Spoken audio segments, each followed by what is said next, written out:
వేమారు నీ కథల్ వినుచునుండెడివాడు పరుల ముచ్చట మీద భ్రాంతి పడడు. అగణితంబు నిన్ను పొగడ నేర్చినవాడు చెడమాటను నోట చెప్పబోడు.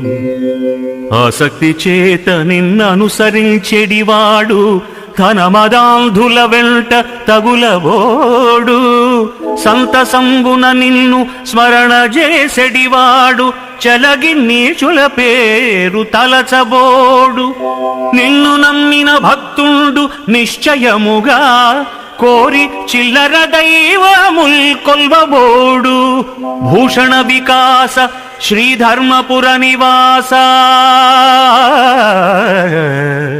దుష్ట సంహార నరసింహ దురిత దూర